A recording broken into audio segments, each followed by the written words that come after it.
Hello दोस्तों, स्वागत है आपको ब्रह्म क्लास में। दोस्तों आज हम लोग इस वीडियो में टेस्ट सीरीज 8 लगाएंगे। अगर इससे पहले का पार्ट आप लोग नहीं देखे हैं तो चैनल पे जाइए, प्ले लिस्ट चेक कीजिए, आपको सभी एक जगह पे मिल जाएगा। दोस्तों आज हम लोग इस वीडियो में रुक्मिणी प्रकाशन एनटीपीसी का जो बुक है वॉल्यूम 1, इस बुक में टोटल 30 सेट दिया गया है। आप लोग के लिए इस बुक का वीडियो के माध्यम से सभी टेस्ट करवाने जा रहा हूँ और साथ ही प्रश्न से जो भी फैक्ट रहेगा मैं बताते चलूँगा। उम्मीद करता हूँ दोस्तों आप लोग के वीडियो पसंद आएगा। अगर पसंद आए तो वीडियो को लाइक कीजिएगा। अगर आप मेरे चैनल पर नए तो चैनल को सब्सक्राइब कीजिएगा और वीडियो को शुरू से लेकर लास्ट तक जरूर देखिएगा। उम्मीद करता हूँ आप लोग को वीडियो पसंद आएगा। तो चलिए दोस्तों, समय को बर्बाद न करते हुए वीडियो को स्टार्ट कर लेते हैं। प्रश्न संख्या फर्स्ट देखेंगे। प्रश्न संख्या फर्स्ट में है, सिंधु घाटी सभ्यता की लिपि क्या था? अगर आप लगा रहे हैं ऑप्शन नंबर डी के साथ जा रहे हैं तो इस प्रश्न का राइट आंसर हो जाएगा उद्वाच योग नहीं था। सिंधु घाटी की लिपि जो था उद्वाच योग नहीं था। सिंधु घाटी की लिपि भावचित्रणात्मक था और सिंधु घाटी की लिपि में कुल जो अक्षर था 64 अक्षर था, जिसमें 400 से अधिक शब्द बनाया जाता था। और यह लिपि जो है बायां से पुनः दायां लिखा जाता है। नेक्स्ट है प्रश्न संख्या 2। प्रश्न संख्या 2 में है, निम्नलिखित में से कौन सा शिक्षा का सर्वोत्तम स्थान था? अगर आप लगा रहे ऑप्शन नंबर डी तक्षशिला तो इस प्रश्न का सही जवाब हो जाएगा। शिक्षा का प्राचीनतम स्थान जो था तक्षशिला था। तक्षशिला जो है इसमें जीवक, चाणक्य जैसे, चंद्रगुप्त जैसे व्यक्ति शिक्षा प्राप्त किए थे। और नालंदा विश्वविद्यालय की स्थापना चंद्रगुप्त प्रथम ने किया था। और कितना ईस्वी में किया था? तो 436 ईसा पूर्व में किया था, ईस्वी में किया था। और कभी कभी पूछ देता है विक्रमशील विश्वविद्यालय की स्थापना, तो विक्रमशील विश्वविद्यालय की स्थापना धर्मपाल ने किया था। प्रश्न संख्या 3 है, काजू का सबसे बड़ा उत्पादन राज्य कौन सा है? अगर 3 के आप लगा रहे हैं ऑप्शन नंबर ए केरल तो इस प्रश्न का सही जवाब हो जाएगा। काजू का सबसे बड़ा उत्पादन राज्य केरल हो जाएगा। और कभी कभी पूछता है केरल मसालों में सबसे बड़ा उत्पादन राज्य के मसाला के लिए भी पूछेगा तो केरल ही हो जाएगा। और नारियल, रबड़ जैसे भी पूछेगा तो केरल ही हो जाएगा प्रथम स्थान पर। कभी कभी पूछ देता है आलू, गेहूं और गन्ना, तो अगर ये तीनों पूछे तो उत्तर प्रदेश हो जाएगा प्रथम स्थान पर। प्रश्न संख्या 4 देख लेंगे। प्रश्न संख्या 4 में है, भारत की जनजाति में सबसे अधिक संख्या किसका है?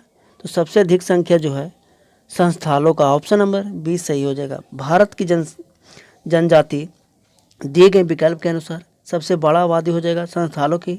ऐसे भारत की सबसे बड़ा आबादी वाला जनजाति जो है गोंडा हो जाएगा। और झारखंड में मुख्यतः जो होता है संस्थाली का निवास स्थान है। संस्थाली भाषा जो है भारत के अष्ट सूची में शामिल है। और संस्थाली विद्रोह जो हुआ था 1855 से 1856 ईस्वी में हुआ था, जो भारत का सबसे अहिंसक जनजाति विद्रोह कहा जाता था इसी को। नेक्स्ट देख लेंगे दोस्तों, प्रश्न संख्या 5 देखेंगे दोस्तों। प्रश्न संख्या 5 में है, जब राज्य विधानसभा द्वारा अनुमोदित किसी बिल के राज्यपाल ग्रहण करता है तब केंद्र के एक अभिकर्ता की हैसियत से राज्यपाल को निम्नलिखित क्रमों में से किसे करना सबसे उपयुक्त है? अगर 5 की आप लगा रहे हैं ऑप्शन नंबर बी के साथ तो इस प्रश्न का राइट आंसर हो जाएगा बिल को राष्ट्रपति के पास भेजना सबसे उपयुक्त माना जाएगा। जब राज्य विधानसभा द्वारा अनुमोदित किसी बिल को राज्यपाल ग्रहण करता है तब केंद्र के एक अभिकर्ता की हैसियत से राज्यपाल को बिल को राष्ट्रपति के पास भेजना सबसे उपयुक्त माना जाएगा।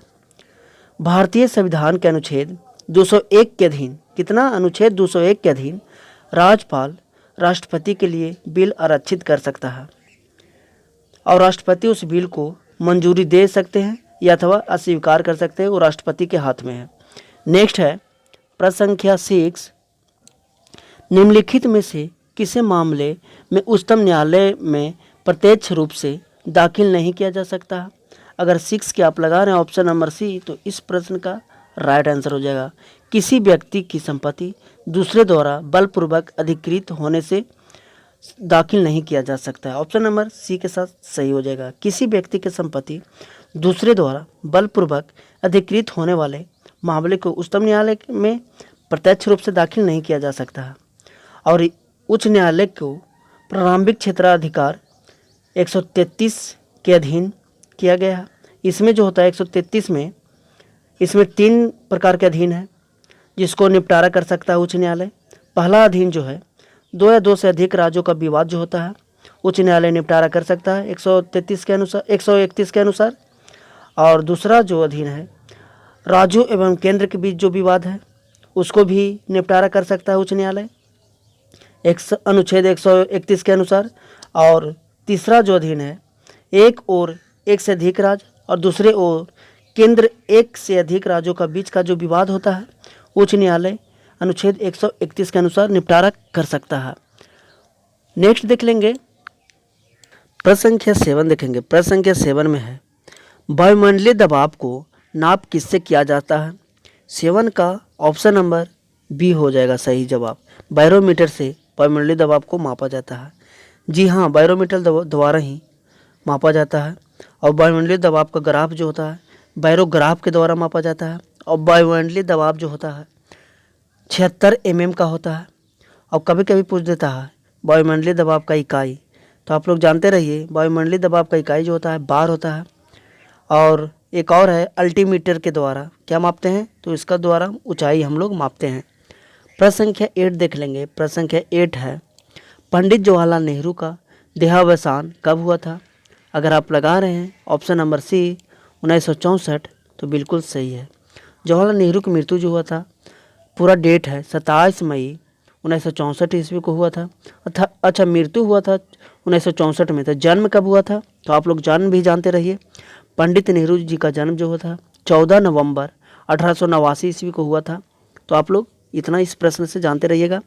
प्रश्न संख्या 9 देखेंगे। 9 में है अप्रैल 2017 में लास वेगास में आयोजित यूएस ओपन कराटे चैंपियनशिप में भारत में कितने पदक जीता था, तो 16 पदक जीता था। ऑप्शन नंबर ए सही हो जाएगा।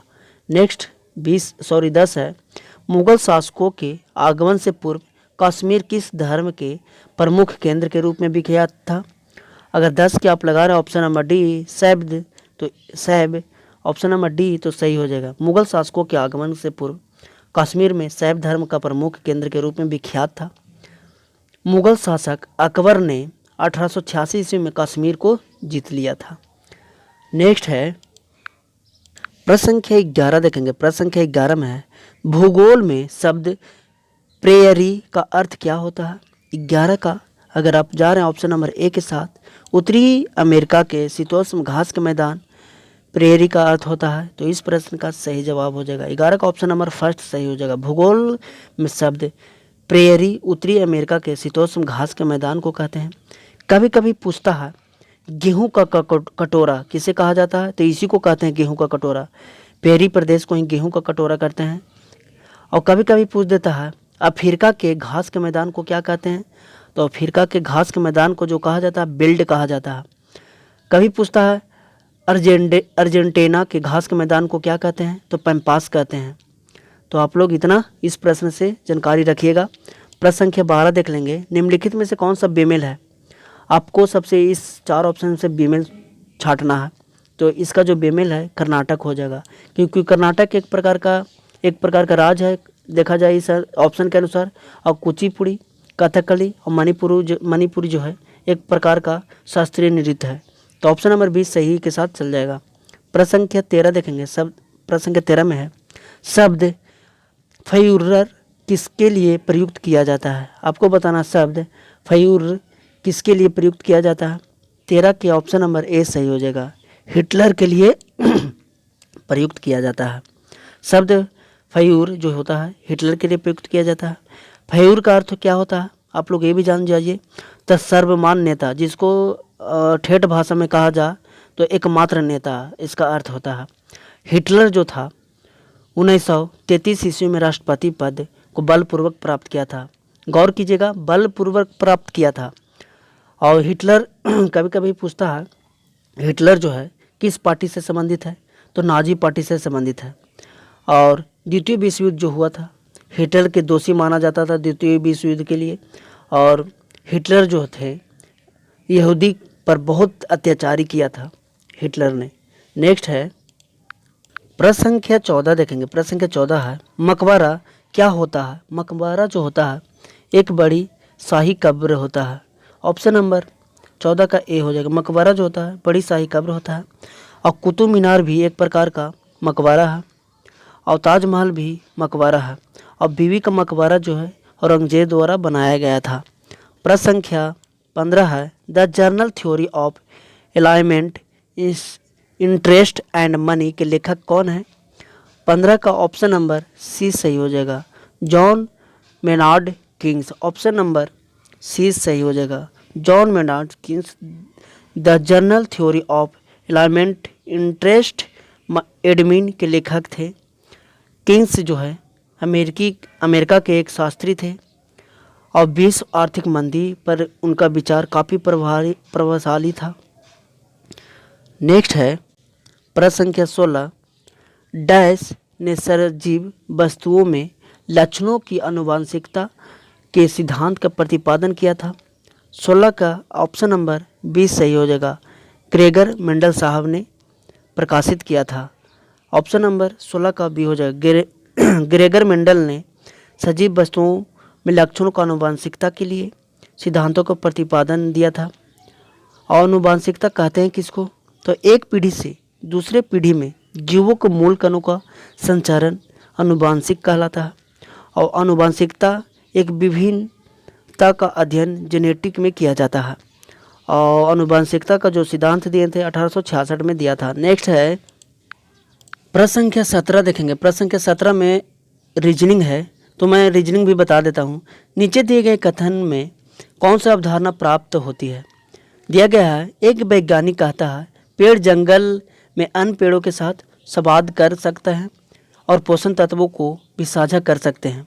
अवधारणा 2 दिया है। अवधारणा पहला अवधारणा जो है पौधे अन्य पौधे के साथ अतिरिक्त पोषण तत्व साझा करते हैं। और दूसरा अवधारणा जो है पृथ्वी के नीचे सब कुछ जुड़ा हुआ है। तो हम लोग कैसे कह सकते हैं? पृथ्वी का तो इसमें बात भी कहा नहीं गया है। तो अवधारणा आंसर जो हो जाएगा ऑप्शन नंबर ए सही हो जाएगा, क्योंकि आप लोग देखिए पेड़ जंगल के अन्य पेड़ों के साथ संवाद कर सकते हैं और पोषण तत्वों को साझा कर सकते हैं। ये हूबहू मिल रहा है, आप लोग चेक कर लीजिए। तो हम लोग अवधारणा सिर्फ एक के साथ जाएंगे, नहीं कि 2 के साथ जाएंगे, क्योंकि पृथ्वी के बाद तो यहाँ कहा भी नहीं गया। तो हम लोग अवधारणा कैसे लगा सकते हैं कि पृथ्वी के नीचे से सब कुछ जुड़ा हुआ है? तो ऑप्शन नंबर केवल 1 हो जाएगा।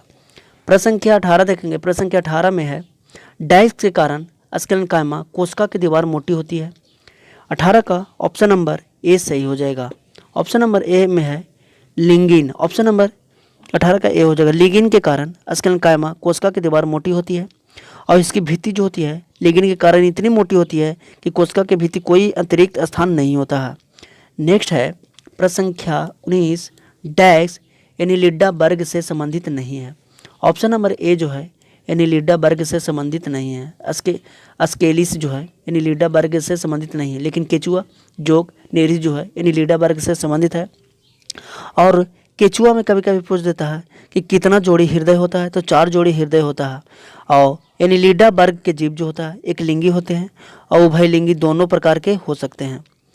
नेक्स्ट है प्रश्न संख्या 20 देखेंगे। प्रश्न संख्या 20 में है अपनी शुद्ध स्थिति में धातु में एक चमक सतह होती है, इसका यह गुण कहलाता है। इसका क्या गुण कहलाता है? तो धात्विक चमक गुण कहलाता है। ऑप्शन नंबर डी सही हो जाएगा। 20 का अगर ऑप्शन नंबर डी के साथ जा रहे हैं तो इस प्रश्न का सही जवाब हो जाएगा। डैश एक माइक्रोबियल रूप में सुगम प्रक्रिया है जहां नाइट्रिक कम हो जाता है और अंततः मध्यवर्ती गैसीय नाइट्रोजन ऑक्साइड उत्पादों की एक श्रृंखला के माध्यम से आणविक नाइट्रोजन N2 का उत्पाद करता है।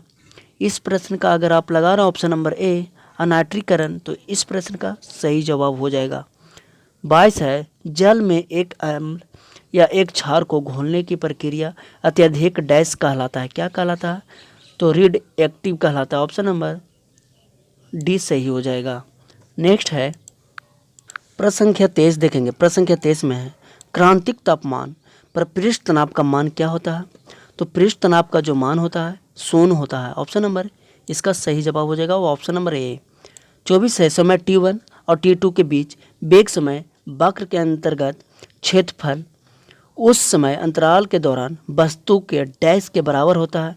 किसके बराबर होता है? तो विस्थापन और परिणाम के बराबर होता है। ऑप्शन नंबर सी सही हो जाएगा 24 का। नेक्स्ट है प्रश्न संख्या 27 देखेंगे, क्योंकि 25 और 26 जो था रीजनिंग था, तो 27 से हम लोग देखेंगे। 27 में डैश को उस समय दर के तौर पर तय किया गया जाता है जिस पर काम किया जाता है, उस ऊर्जा स्थानांतरित को क्या कहा जाता है? तो पावर कहते हैं। ऑप्शन नंबर सी सही हो जाएगा, शक्ति कहा जाता है। 28 है किसी प्रणाली में भेजी जाने वाली ऊष्मा को डैश में मापा जाता है। ऊष्मा को किस में मापते हैं? तो जूल में मापते हैं। ऑप्शन नंबर डी सही हो जाएगा। नेक्स्ट है प्रश्न संख्या 31 है, निम्नलिखित में से किस दिन अंतर्राष्ट्रीय उपभोक्ता दिवस मनाया जाता है? 31 का ऑप्शन नंबर हो जाएगा डी, 15 मार्च को उपभोक्ता दिवस मनाया जाता है। ऑप्शन नंबर डी सही हो जाएगा। प्रत्येक वर्ष 15 मार्च को अंतर्राष्ट्रीय उपभोक्ता दिवस मनाया जाता है। इस दिन उपभोक्ताओं को उनके अधिकारों का प्रति जागरूक करने के लिए प्रत्येक 15 मार्च को अंतर्राष्ट्रीय उपभोक्ता दिवस मनाया जाता है। प्रश्न संख्या 32 है, IPL 2019 से पहले दिल्ली कैपिटल्स ने किस पूर्व भारतीय कप्तान को टीम को सलाहकार के रूप में नियुक्त किया है? तो ऑप्शन नंबर सही हो जाएगा। Option number A, Saurav Ganguly को। 32 का ऑप्शन नंबर ए सही हो जाएगा। IPL 2019 से पहले दिल्ली कैपिटल्स के गुरुवार को पूर्व भारतीय कप्तान सौरव गांगुली को टीम के सलाहकार के तौर पर नियुक्त किया गया है और ऑस्ट्रेलिया कप्तान रिंकी पॉन्टिंग्स को कैपिटल के मुख्य कोच के रूप में नियुक्त किया गया था। मृणाल सेन, जिनका हाल ही में निधन हो गया, फिल्म उद्योग के किस क्षेत्र से जुड़े हुए थे? तो ऑप्शन नंबर 20 सही हो जाएगा, संगीत क्षेत्र से जुड़े हुए थे।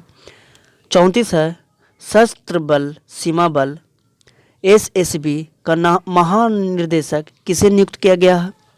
34 का ऑप्शन नंबर सी सही हो जाएगा, राजेश चंद्र को नियुक्त किया गया है। ऑप्शन नंबर सी सही हो जाएगा। सशस्त्र सीमा बल SSB का महानिर्देशक जो नियुक्त किया गया है, कुमार राजेश चंद्र को नियुक्त किया गया है। 35 है, वर्ष 2018 का प्रतिष्ठित तानसेन सम्मान से किसे सम्मानित किया गया है? तो मंजू मेहता को सम्मानित किया गया है। 35 का option number B right answer हो जाएगा। नेक्स्ट है दोस्तों प्रश्न संख्या 36 देखेंगे। प्रश्न संख्या 36 में है, हाल ही में किस देश ने हॉपमैन कप का खिताब जीता है? तो स्विट्जरलैंड हॉपमैन कप जीता है। प्रश्न संख्या 36 का ऑप्शन नंबर सी सही हो जाएगा। 37 है, हर्षवर्धन श्रृंखला को निम्नलिखित में किस देश में भारतीय राजदूत नियुक्त किया गया है? तो इसका जो सही जवाब हो जाएगा ऑप्शन नंबर ए सही हो जाएगा, संयुक्त राज्य अमेरिका। ऑप्शन नंबर फर्स्ट सही हो जाएगा। प्रश्न संख्या 38 देखेंगे। 38 में है, भारत द्वारा हाल ही में प्रक्षेपित GSAT-7A से निम्नलिखित में से किससे संचार व्यवस्था के सुधार आया है? तो ऑप्शन नंबर 38 का सही जवाब जो हो जाएगा ऑप्शन नंबर ए सही हो जाएगा, भारतीय वायुसेना। ऑप्शन नंबर ए सही हो जाएगा, भारतीय वायुसेना में सुधार हुआ है। प्रश्न संख्या 39 है, अतुल सहाय को निम्नलिखित में से किस कंपनी का चेयरमैन सह प्रबंधन निर्देश नियुक्त किया गया है? तो इसका जो सही जवाब हो जाएगा 39 का option number C, new India insurance company. Option number C सही हो जाएगा। नेक्स्ट है प्रश्न संख्या 40 और लास्ट देखेंगे। बताना है आपको DBT का पूर्ण रूप क्या होता है? इसका जो सही जवाब हो जाएगा ऑप्शन नंबर बी सही हो जाएगा, डायरेक्ट बेनिफिट ट्रांसफ़र। तो हम लोग दोस्तों टेस्ट सीरीज 8 भी आज हम लोग समाप्त कर लिए हैं। उम्मीद करता हूँ आप लोग के वीडियो पसंद आएगा। तो इसी तरह का वीडियो पाने के लिए अगर आप मेरे चैनल पे नए हैं तो चैनल को सब्सक्राइब कर लीजिए, बगल वाला बेल आइकन को प्रेस कर लीजिए। अगर वीडियो वाकई में अच्छा लगे तो अपने दोस्तों के साथ शेयर कीजिए। तो चलिए दोस्तों इसी तरह का नेक्स्ट वीडियो में मिलते हैं टेस्ट सीरीज 9 में। तो चलिए तब तक के लिए थैंक यू, बाय बाय।